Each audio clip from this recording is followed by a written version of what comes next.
Good day, viewers. Welcome to TK Sports. Please help me and welcome Tinashe on board, who's gonna be, running through with me with a couple facts, opinions, reviews, and previews. And we have to say it has been a frantic, a week or actually a couple weeks of the Euros. Yeah, I've been very entertained. Thank you for having me, Chris. So we're gonna, we won't waste any time. We're gonna jump right into it. But not to get him on his high horse, we're just gonna start with the other teams. Let's start with the Denmark. Are you kidding me? Against Czech Republic game. Are you kidding me? We have to talk about the most important team in the world first before we get to everything else. We're gonna start with the Denmark Czech Republic game. Wow. Good result for Denmark, you'd say. I agree. It's a fantastic result for Denmark.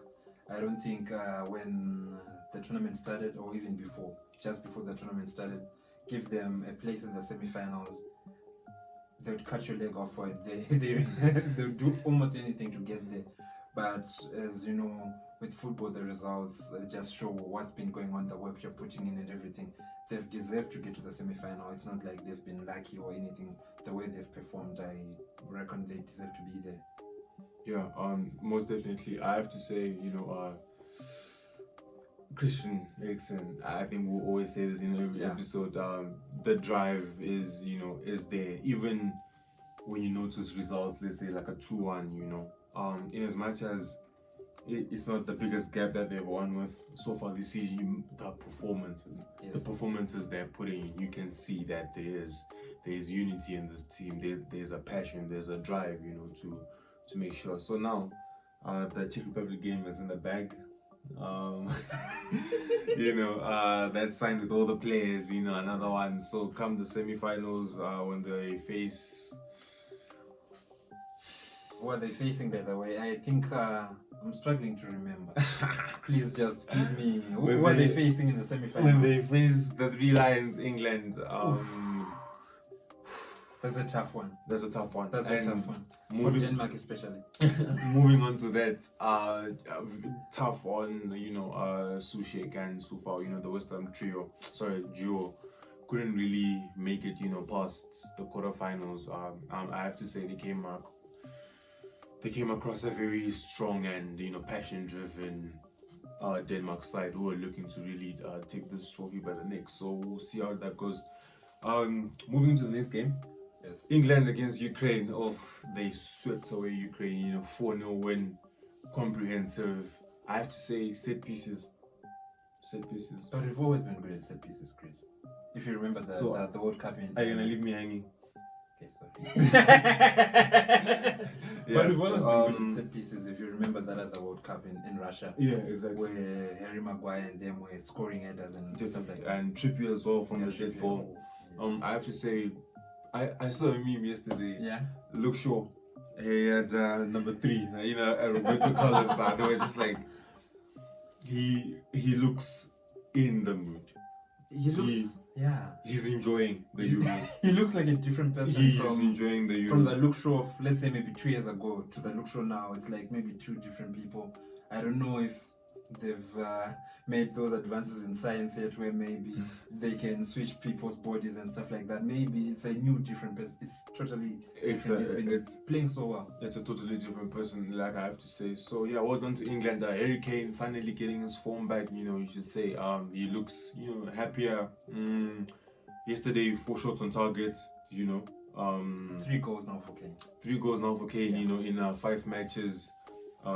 Just got a brace yesterday. I have to say that's very impressive from the captain, and now I think the team will start to believe, the captain is now being involved in the game. Yeah. Sancho yesterday, for me, 7 out of 5 performance, just didn't manage to really cap it off with a goal, but I think that free roam he played yesterday. You had to talk about him because it's coming to Manchester United. Yeah, definitely. Passion for the team. So, yeah, I have to say, Sancho, a good game for me, but my standout, I don't wanna lie, has to be Luke Shaw for England yesterday. Yeah, he really did. Is that so? I was thinking about Kane. You get 2 goals, Kane. I don't No, know. but the thing is, Yeah. in as much as I think we've always had this debate, even let's say when we talk about the Ballon d'Or, right? Alright, yeah. We Our only, defenders. we only look at the stats for the goals and the assists and stuff, but sometimes we actually forget that in the period of play, if you noticed when England, let's say, had the ball on one side of the pitch and they had to press, Luke Shaw was doing a lot of pressing Yes, yesterday. he worked so hard. He won the ball high up the pitch. I remember 2 goals yesterday. Right, and the other one that was almost shot for offside. Sancho took a shot. You know, the chances he managed to create Yes. you know, were quite a lot. And I have to say, he put it on the money for Maguire. He put it on the money for what's this? For Kane as well. Was it Kane? Yeah, Oh, yeah, the third goal. the I third remember. goal. Yeah, it was Kane. You know, so I have to say, yeah, and also Sterling is causing problems with their pace. You know, they're on the wing. You guys criticized him. I stood by Ryan. But you're the one who was criticizing him as well. When? You were. I don't remember. You were, I don't you were, remember. You were on this case. Nah, no. Everyone will back me on this. I never criticized Raheem Sterling. So what do I you love criticize? Kane. Oh, okay. I wrongly so, yeah, but yeah, I criticized Kane. So yeah, I have to say, well done to England. Then But a quick question for you, Chris. Mhm. The way Luke Shaw is playing, like, yeah, a modern day Roberto Carlos for England and everything. Does that mean that Southgate is a better coach than Wale? no, Okay. excuse me, that's Manchester United form. Oh, okay. That is Manchester United form. I don't know. He just seemed a little bit better to me than he's been playing at United. Oh my god. Maybe it's my biased Just- eye, but Just because you support Chelsea and you're for England. okay. But anyway, we'll then move on to the Spain Switzerland game. Yes. Very exciting, you know, match at the end with the penalties, Yeah, Chris, thank you for saying that. but the 90 minutes are I think that's been the worst match of the Euro so far. You'd agree with me, right? boring. Yes, very boring. Boring. But Spain are always boring though. I don't know. Whenever I watch them, I feel bored. Probably the It's because they play slow. I think. slow football, Yeah, but the passing. I think I have to say, Yeah. Spain definitely, if they're gonna keep up that 2008, winning squad, or that 2010, Yeah. they need a striker. They need a deadly striker. You know, if you remember those days, Torres and that golden generation, Yes. Xavi, Busquets, Iniesta, Yes. they could finish a ball. And they created David chances Villa. for David Villa. Yes. And right now they have the quality. In as much as Pedri has not reached the Iniesta level, for me, he's on that. He's on the way. He's definitely Of course, on I the think way. he's going to be one of the he best midfielders he in the can world. he can pass a ball Yes. left foot, right foot. He can do left right. One of my favorite skills every time. And for me, they deserve more. From what the midfielders trying to create for them. So I have to say we'll definitely see how it goes as the tournament goes. But they need goals, and if they're gonna win something this year, Yes. they need Morata to step it up. Put himself into a striker's position. More like what Kane is trying to do. For England, started slow, finished off perfectly fine. As we can see his form right now. So yeah, I think that's what Spain definitely need.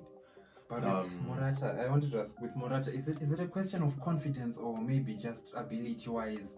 Because I don't know, the way he performs, he can, when he plays well, he can give you like a really stellar performance, but you just don't see it often enough. Is it a case of, it's just the lack of ability, or maybe sometimes it's the confidence? And I think it's really a matter of confidence, But I would say for all the clubs he's played for, is it plays for always some pretty big clubs? Is it always an issue of confidence? I don't know, but I have to say, there are no excuses at this level.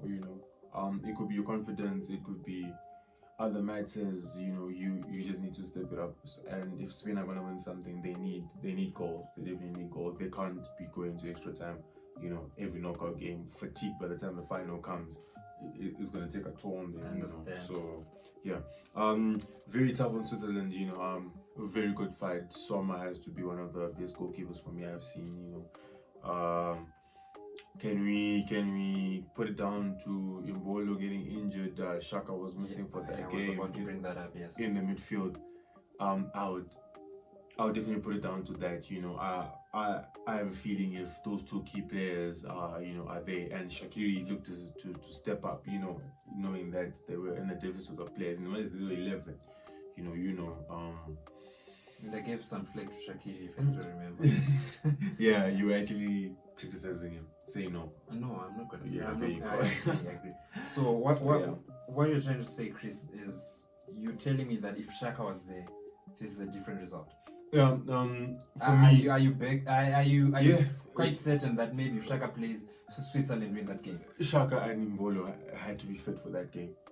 Sorry, Imbolo had to be fit. Shaka, that needless yellow card that he got, versus France. I had him miss the game with Spain. But for me, I would say the fight could have been just a bit better. Okay. Spain were not gonna be in as much as they didn't, really have as much industry in the game. They looked fairly comfortable, just because they're passing the ball around. But with someone like Shaka who would drive the team on in polo, taking on players and everything, and we all know Lenglet is a bit weak on that. It could have been a different result, but the ball was rolled and Spain are through to the Very lucky. to the semi-finals. Very lucky. Yeah. Another big game. I have to say, one of my best watches. Yes. I have to say so far this Euros, in as much as it was not high scoring, 3 goals. Actually, for the neutrals, it was quite exciting. But I have to say, Italy's performance. No, I think if we're power rankings where you just rank week in week out which team is the best. Is the best, yes. At the moment, I think Italy are the best team in Europe at the moment. Italy are showing class. Yes. They're showing good form. They are showing discipline. That defense, bro. Discipline. They're showing teamwork. There's a unity within that squad. I have to say, every single time they're singing the national anthem, they're pulling shirts. They are, every time they make a block. Every time Donnarumma makes a save, Chiellini a clearance, Bonucci an interception. You can see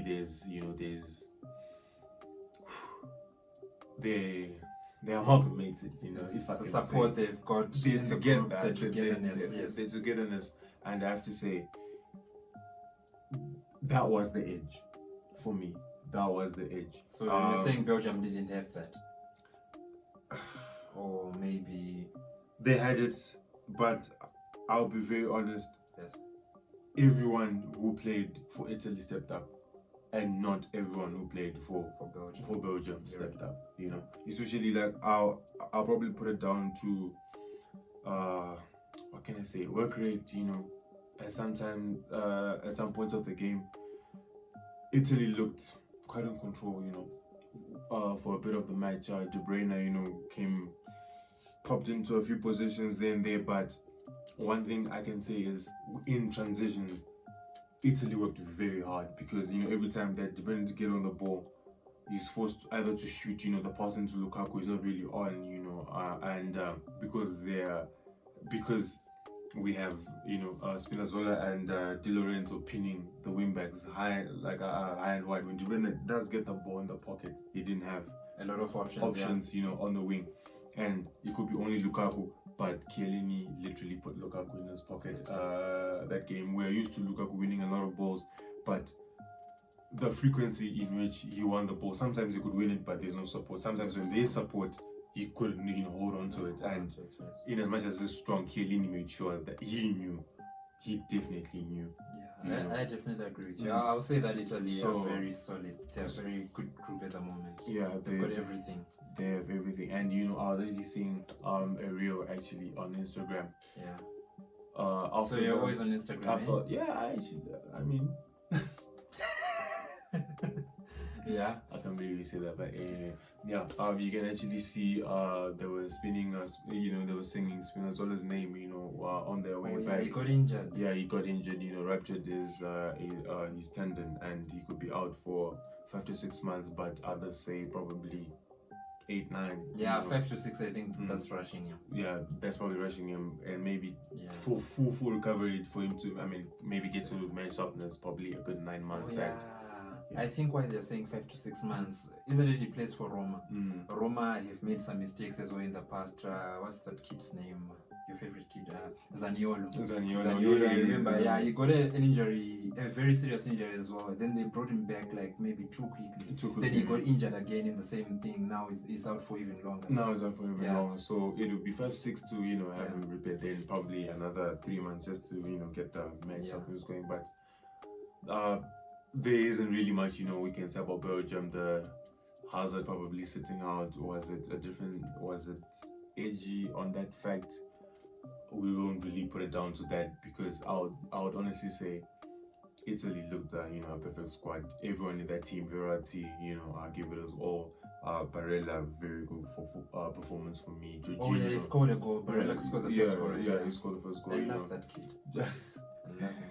Jorginho, played very well. Chiellini, Bonucci, Donnarumma, working very hard in that defense. Everything is just coming together. Everything is just working to keep them solid. Even Verratti, who I don't like, played well. Verratti, very disciplined actually.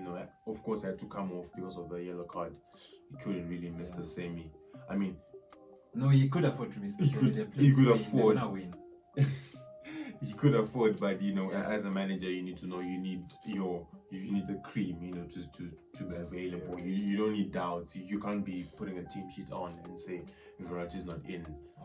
Sometimes in the camp, they might make a bit nervy. In as much as Locatelli started the tournament, played very well. It's important for every single person who came to the tournament, to finish the tournament. The way you're speaking about Locatelli, I don't like it. What do you mean? I won't change my opinion. I would still pick Locatelli over Verratti. But I did say Verratti, and that's exactly what happened. I think you've been and worse, the Spain game. They're gonna need a Verratti, definitely. I don't know. Jorginho and Verratti will be their best bet if they're gonna control that midfield the way they did against Belgium. It's like what I see, Chris. Let me be quite honest. What Verratti does, I think Locatelli can do as well.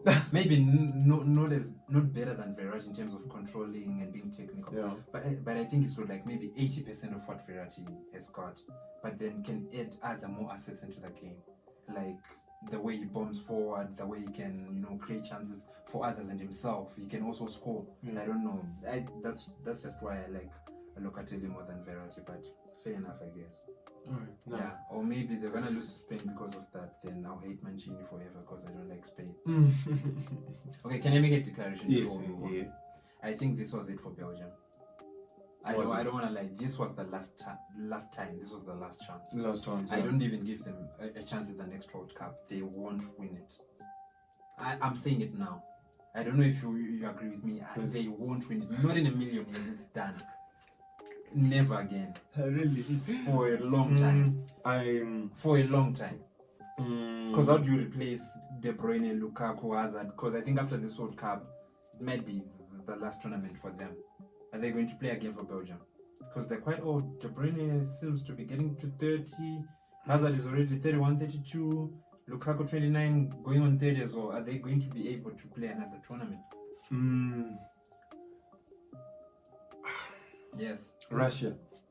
Sorry. What's this? Qatar. Sorry. Yeah. Qatar.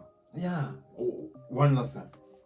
But because this was the last time, Chris, because Qatar, when they get to Qatar, you look at guys like Vertonghen. He was 34 now. He's going to be 36. Vermaelen was 38 this time.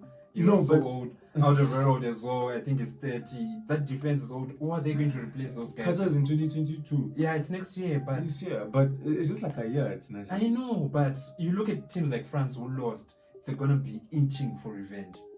This was their chance where teams like France and Germany are already out and stuff like that. True. Because next time, I think France will want to come back and show people that maybe this time was a mistake. And probably Hansi Flick will come and that German squad. So probably favorites will change. Yeah. So I have to say they won't be favorites. They might win, but they will never be favorites again. Okay, let me say. Oh yes, exactly. Okay. No, that's alright. Yeah. No, I hear you. Thank you. That has to be the end of the review show, and please join us again for the preview show. Thank you. Bye bye. Thank you for watching TK Sports. For more awesome content from this channel, please subscribe. And also, engage with us on our social media platforms down in the description below.